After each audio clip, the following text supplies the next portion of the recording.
She stopped, appeared to gaze at him intently, turned, and began to approach him. And he too, moved by a mysterious impulse which he did not pause to examine, swerved and quickened his step in order to lessen the distance between them. He did not at first even feel surprised that she should be wandering solitary on the hill at that hour. Presently she stood still, while he continued to move forward. It was as if she drew him, and soon, in the pale moonlight and the wavering light of the furnaces, he could decipher all the details of her face, and he saw that she was smiling fondly, invitingly, admiringly, lustrously, with the old undiminished worship and affection. And he perceived a dark discoloration on her right cheek, as though she had suffered a blow. But this mark did not long occupy his mind. He thought suddenly of the strong probability that her father would leave a nice little bit of money to each of his 3 children, and he thought of her beauty, and of her timid fragility in the tight black dress, and of her immense and unquestioning love for him, which would survive all accidents and mishaps. He seemed to sink luxuriously into this grand passion of hers, which he deemed quite natural and proper, as into a soft feather bed.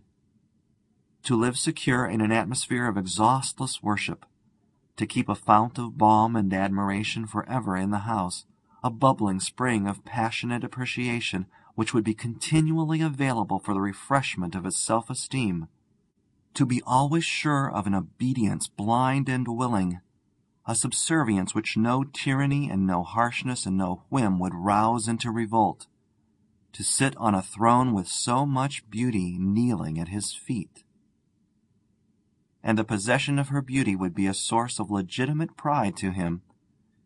People would often refer to the beautiful Mrs. Woolley. He felt that in sending May Deane to interrupt his highly emotional conversation with May Lawton, Providence had watched over him and done him a good turn. May Lawton had advantages, and striking advantages, but he could not be sure of her. The suspicion that if she married him she would marry him for her own ends caused him a secret disquiet, and he feared that one day, perhaps one morning at breakfast, she might take it into her intelligent head to mock him, to exercise upon him her gift of irony, and to intimate to him that if he fancied she was his slave, he was deceived. That she sincerely admired him he never for an instant doubted, but... And moreover, the unfortunate episode of the afternoon might have cooled her ardor to the freezing point.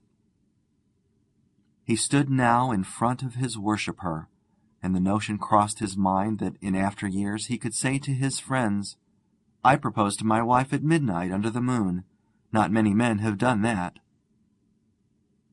"Good evening," he ventured to the girl, and he added with bravado, "We've met before today, haven't we?" She made no reply, but her smile was more affectionate, more inviting than ever. "I'm glad of this opportunity, very glad," he proceeded. "I've been wanting to... You must know, my dear girl, how I feel." She gave a gesture, charming in its sweet humility, as if to say, "Who am I that I should dare?" And then he proposed to her, asked her to share his life, and all that sort of thing, and when he had finished he thought, "It's done now, anyway." Strange to relate, she offered no immediate reply, but she bent a little towards him with shining, happy eyes. He had an impulse to seize her in his arms and kiss her, but prudence suggested that he should defer the right. She turned and began to walk slowly and meditatively towards the pit shaft. He followed almost at her side, but a foot or so behind, waiting for her to speak. And as he waited, expectant, he looked at her profile and reflected how well the name May suited her, with its significances of shyness and dreamy hope, and hidden fire and the modesty of spring.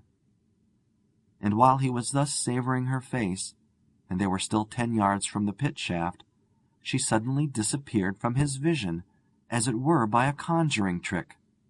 He had a horrible sensation in his spinal column. He was not the man to mistrust the evidence of his senses, and he knew therefore that he had been proposing to a phantom. 5. The next morning, early because of Jim's early breakfast, when May Dean's disappearance became known to the members of the household, Jim had the idea of utilizing Carlo in the search for her. The retriever went straight without a fault to the pit shaft, and May was discovered alive and unscathed, save for a contusion of the face and a sprain in the wrist. Her suicidal plunge had been arrested, at only a few feet from the top of the shaft, by a cross stay of timber upon which she lay prone. There was no reason why the affair should be made public, and it was not.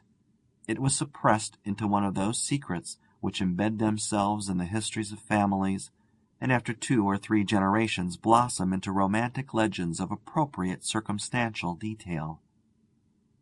Lionel Woolley spent a woeful night at his rooms.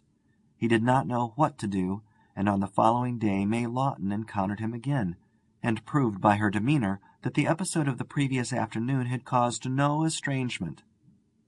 Lionel vacillated. The sway of the schoolmistress was almost restored, and it would have been restored fully had he not been preoccupied by a feverish curiosity, the curiosity to know whether or not May Dean was dead. He felt that she must indeed be dead, and he lived through the day expectant of the news of her sudden decease.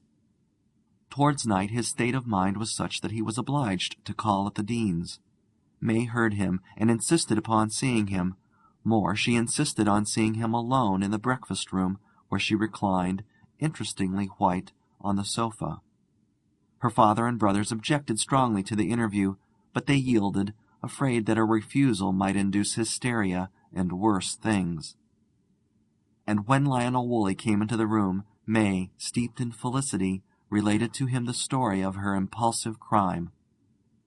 "I was so happy," she said, "when I knew that Miss Lawton had deceived me."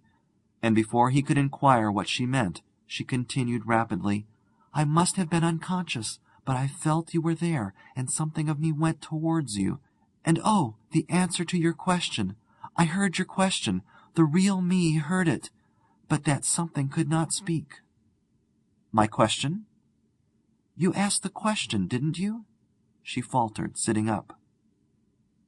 He hesitated, and then surrendered himself to her immense love, and sank into it, and forgot May Lawton. "Yes," he said. "The answer is yes. Oh, you must have known the answer would be yes. You did know, didn't you?" He nodded grandly. She sighed with delicious and overwhelming joy. In the ecstasy of the achievement of her desire, the girl gave little thought to the psychic aspect of the possibly unique wooing.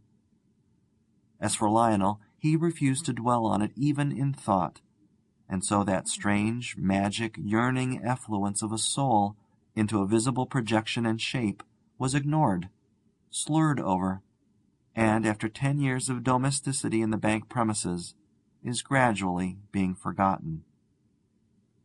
He is a man of business, and she, with her fading beauty, her ardent, continuous worship of the idol, her half-dozen small children, the eldest of whom is only 8, and the white window curtains to change every week because of the smuts, do you suppose that she has time or inclination to ponder upon the theory of the subliminal consciousness and kindred mysteries? End of Phantom by Arnold Bennett.